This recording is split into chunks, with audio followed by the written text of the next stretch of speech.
Hi there and welcome to another episode of I Know Jax. I'm Joe Talentino and I have returned from TPC Sawgrass. That's right, I'm back. It was a great week for me. I was out on the 18th fairway working for a good part of the week and I had a lot of people come up and say hello. Maybe because I was wearing my favorite golf pants? I don't know. But today, let's talk football. I'm really excited about the upcoming Jaguar season this year. The draft and all the changes that are happening at Everbank Field are adding to the anticipation. Can you feel it? In this episode, we're going to talk football, but not Jaguars football or Jacksonville Sharks or even the Knights. What then, you ask? What other football teams do we have? High school? No. This team plays their home games at the Veterans Memorial Arena.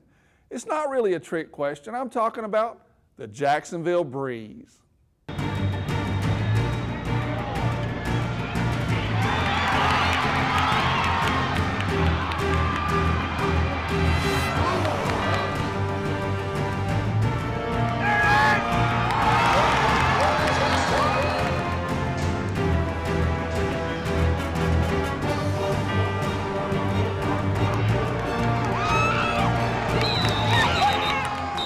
So today I've got the girls from the Legends Football League here. I got Amber, KB, and Bender.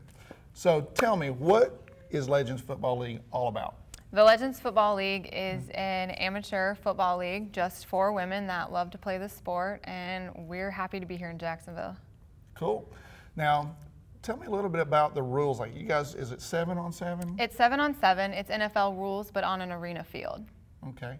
Now, I was really surprised because I went out there and watched last year and I was a little curious, mainly because you guys are hot and wanted to go take a look, right? But you guys are serious with the football. Absolutely, that's what it's all about. Well, I'm gonna say it. I wasn't really believing that until I saw you guys. It was crazy. You were hitting. That's the best part of it, though, is everyone's going in there like they're really I thought powder puffs, pretty. girls football. Exactly. That's what you think, though. When you go in there, that's what you think. Yeah. So then you get there and you're like, bodies okay, were flying, girls were hitting the ground. Kickoff. That's their first impression is kickoff right then. They're like, oh my God, that just could have happened just once. You know, that was a fluke. And then like the first couple of plays start developing and they're like, they know football. Like they're out here hard hitting. It's smash mouth football right now. And you're taking people and throwing them on the ground. Yes.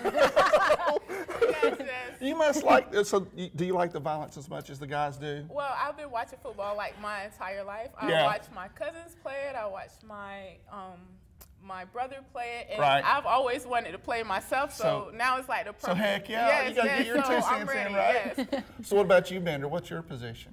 I'm wide receiver. Okay, so you're running a lot. Yeah, I try to be as speedy as possible. So do you guys run the same type of routes that you would in a normal football game? This is football. Yeah. It's football. Yeah. We run some of the plays we see the NFL teams do. I've seen that, but these guys might not have. So if people want to find out more about you guys, where can they do that? www.lflus.com. Hi, we're the ladies of the Jacksonville Breeze, and you're watching CW17. Woo! Make sure you come out to the arena and support the Breeze on May 31st. By the way, I've uploaded all the videos from the players to our website at iknowjax.com.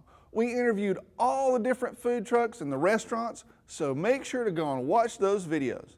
And if you subscribe to our YouTube channel, you always get notified as soon as new videos are uploaded. That way, you won't miss a thing. Please support these great local businesses.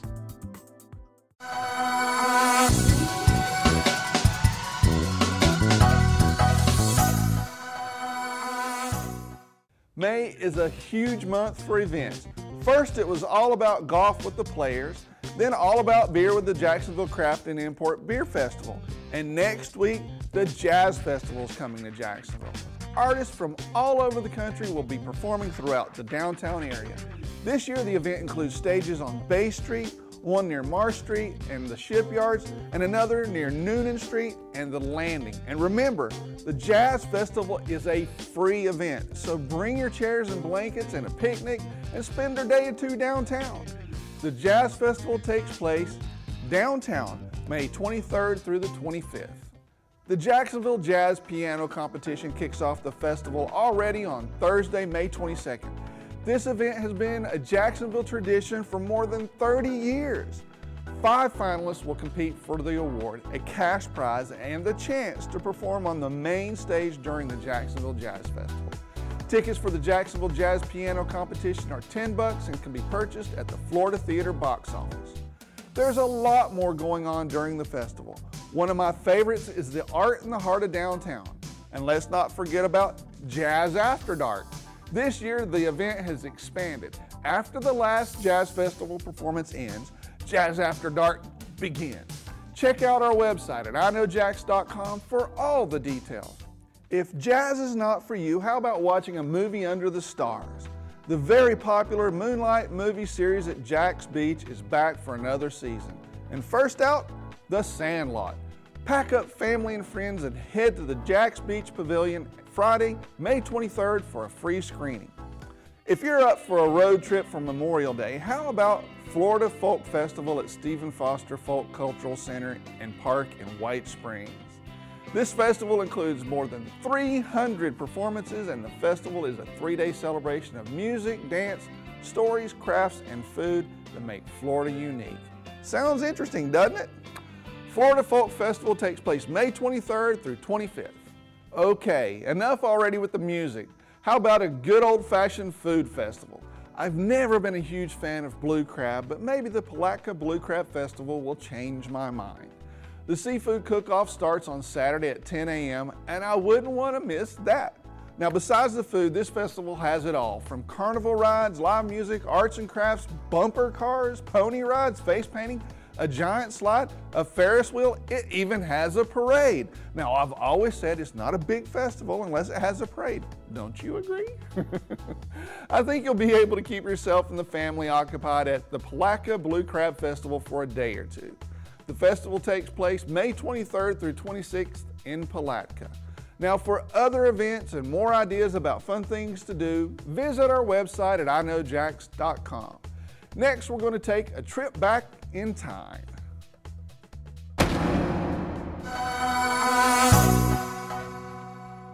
Today, it makes perfect sense to take a trip back in time. May 18th is International Museum Day.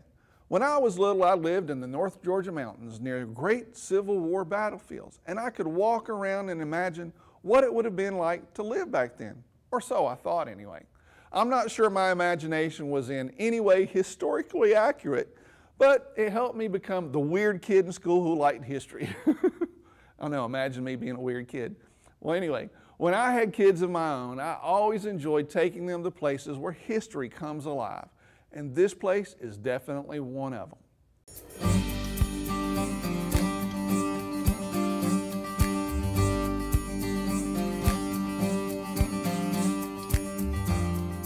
Tell me exactly, what is a Colonial Quarters?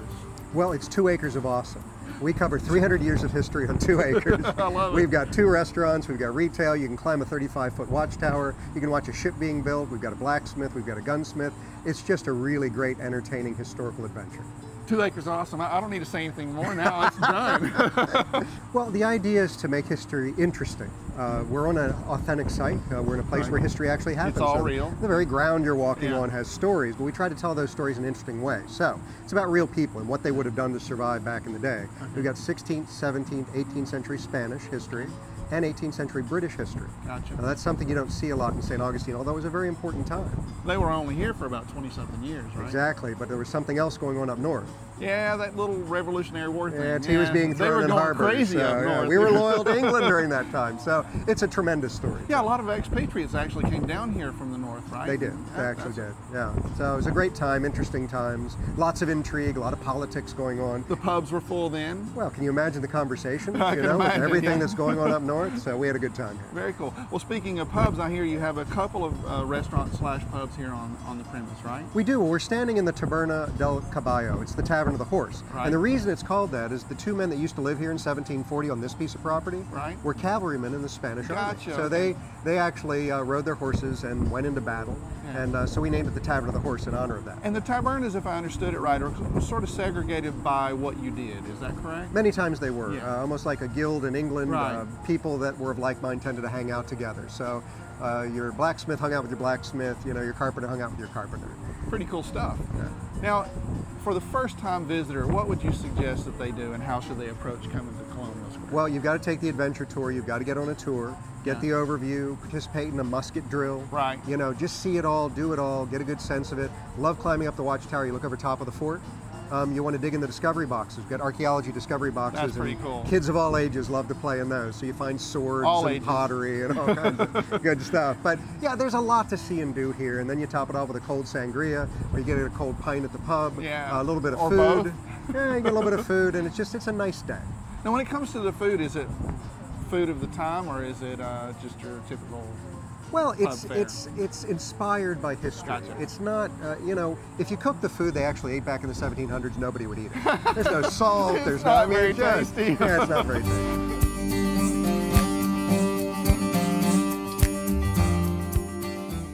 What do you do to cool down when it's really hot outside? This place is more of a local hangout and has been a landmark for generations, and they have extraordinarily good ice cream. We sent Carla Mechele out to explore.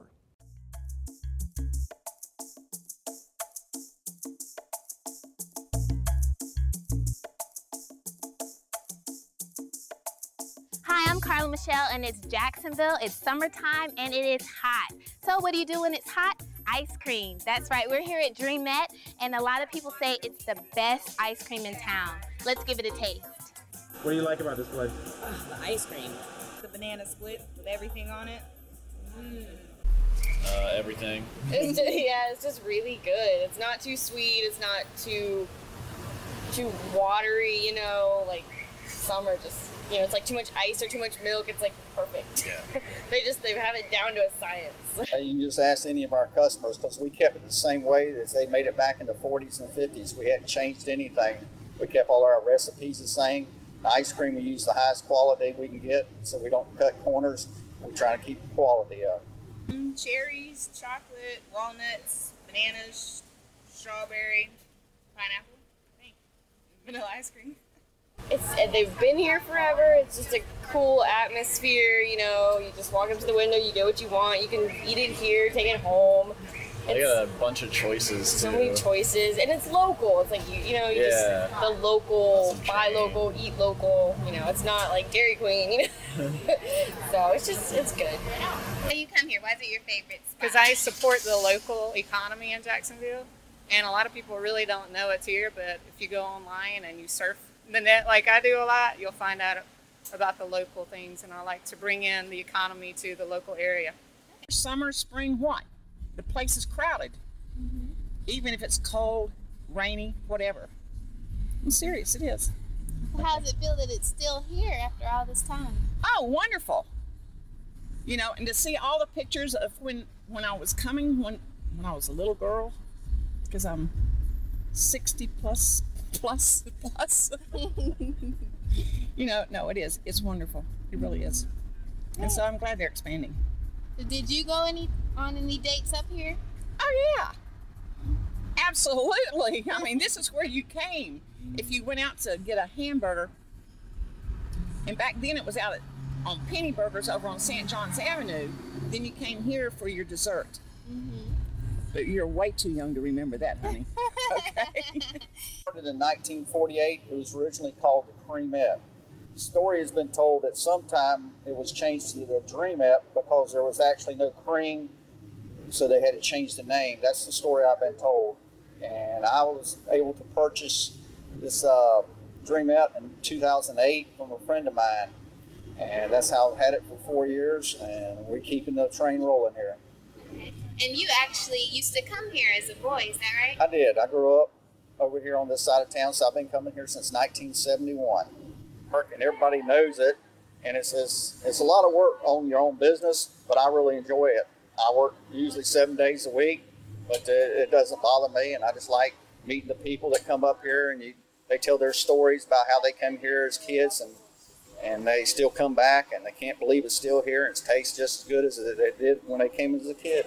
People who now have it are just like the people who had it back when I was a kid. And it's wonderful. It really is. It's really great. Is it the best?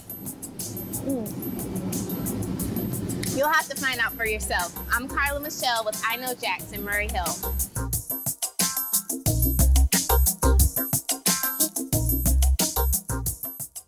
Okay, you know how often I quote the great modern classics here on the show. I quoted Tiger Woods last week, but this week we're going with one of my favorite street poets. When I'm no longer rapping, I want to open up an ice cream parlor and call myself Scoop Dogg. Yep, that's right, I'm quoting Snoop Dogg again.